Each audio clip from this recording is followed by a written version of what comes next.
While playing with the Cenobite on Badham, I noticed that the sky looked completely different for some reason. In fact, it looked very creepy. Well, it turns out that there is currently a visual glitch in Dead by Daylight where after teleporting from the basement, the lighting completely changes across the map. In order to do this, all you have to do is use a killer that can teleport immediately from a place, like the Hag, Singularity, Unknown, Cenobite or the Onryo. Then go inside the basement and wait there for a little bit. Then simply teleport, and you will know if you have done this right if you notice a different lighting all around the map and the removal of all fog. The reason why this bug happens seems to be because the game incorrectly takes the lighting of the basement instead of the lighting outside, which removes all the fog in the map. But this effect allows us to see maps in a completely new light, literally. So here is how each map looks thanks to this visual glitch. Macmillan becomes extremely dark with this glitch, making it harder to find survivors. The forest leaves become completely black, and honestly, it's the map effect that I like the least. Coldwind simply becomes darker and with more contrast, revealing that the top of the sky is kinda purple. I wish this glitch allows us to see the map darker just like how it was back in the days, but it's still interesting in my opinion. Autohaven looks basically exactly the same, just without the fog, and also the trees become darker. Outside of that, the map keeps its green tint, and Autohaven is already one of the maps with the least amount of fog since always. Now Crotus Prenn Asylum looks insanely cool compared to the default, and the contrast here is even higher. I really like this color of the sky, and it reminds me a bit of how this map used to look in the past, as it was significantly darker. However, it had a red tint and it was way darker than this version. Haddonfield looks almost the same. The only difference is that the trees look darker and the map has more contrast. This map also has barely any fog by default, as you can see survivors from across the entire map. Backwater Swamp is very similar to Macmillan, as it looks just like the original, only darker. The fog really helps make the map look better, and it's interesting that this is the only map that has been unchanged since 2016. Badham is the map I showed at the start, and as you can see, the pinkish sky and darker trees really makes this map look more evil than before. It's one of my favorites for sure. Red Forest is, in my opinion, one of the maps that changed the most, as without the fog and with the contrast, it looks even more like a dark forest, with the torches illuminating the loops creating a beautiful effect. One curious thing about this map is that the skybox has some lines that I did not know were there in the default version, and I am unsure why they are there in the first place.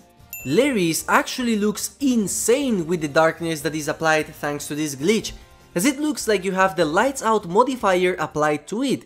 The parts that have lightning look exactly the same, but once you go out of those lights, the map becomes very dark, making it harder to find survivors but easier to find scratch marks. This is for sure one of the creepiest maps if this glitch became default.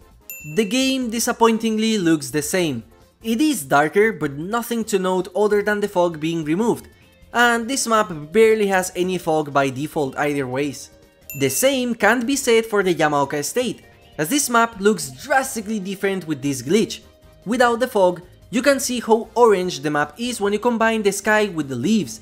The fog is very thick by default, making this map look significantly darker than it is without it. Just like the Red Forest, this is one of my favorites. With Ormond, we go back to a map that looks basically the same as default. The sky is the same color, and the map just becomes more clearer and darker. Nothing to write home about. Hawkins is a map that by default is really foggy, so without it, you can see just how dark it becomes, and also how the devs added barrels and clutter around the hallways to make it harder to spot survivors across the map, which I am sure was an intentional design choice. This map is not as dark as Lery's, however, and the interiors look basically the same. The Dawg turns completely dark once you perform this glitch, and what I find really interesting is that this is how the map used to look for players that had their graphical settings set to low way back when this map released with the Deathslinger PTB, so it seems like the reason why it looked that way was because the fog didn't work correctly. And just like back in the days, this map is unplayable with this effect. Just like the other indoor maps, Midwich doesn't change that much for the better.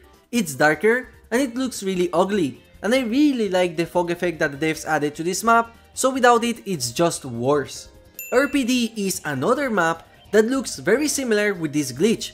However, one thing you can notice with it is when you go outside of the map, as now you can see the buildings without any fog effect, and see how small the outside of RPD really is. You can even see how some buildings are just a single brick texture.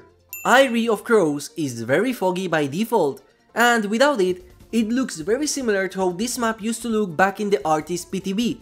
However, the PTB version had a greenish and kinda purple tint, which is missing completely from the live version. The fog also helps the distant dunes look better, as without it, it's clear how low poly and low textured they are.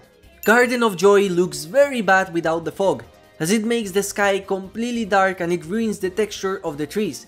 It really looks like if you were playing with Nightfall mode active. However, when you look at the sun, the brightness and god rays are so strong that it basically compensates for the darkness. Greenville, on the other hand, looks just like you would expect it. It's just the same map, but without the fog, the skybox is the same, and without it, it also helps you see just how big this map is. The fog in Dvarka Deepwood is really unique, as it's blue on the ground and purple in the sky, giving it such a pretty vibe all around, and without it, you can actually see just how much the map changes for the worse. It shocked me to notice just how green and yellowish everything is, when I thought that this map was going to be pinkish, showing just how much the fog can impact the beauty of the map. I thought that Nostromo, just like the previous map, would change a lot, but it didn't. It kept its blue color, but it still looks different and more clearer.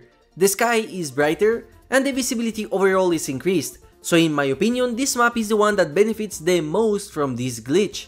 And finally, we have the Borgo maps, and again, just like Nostromo, the map barely changes but the fog is completely gone, allowing you to see from across the map. The map is still insanely dark, so it's not as useful as with other maps, and visually it's nothing special. This glitch made me think of how Behavior could implement different times and atmospheres for each map in order to make the maps not as repetitive as before, which would benefit certain stealth killers in some maps or bring old Coldwind back. However, I do like how each map has its own identity thanks to the fogs and colors, so I am happy with what we have. As of now, these are all the maps with the visual glitch. Let me know which one you found the coolest. Thank you for watching and have a nice day.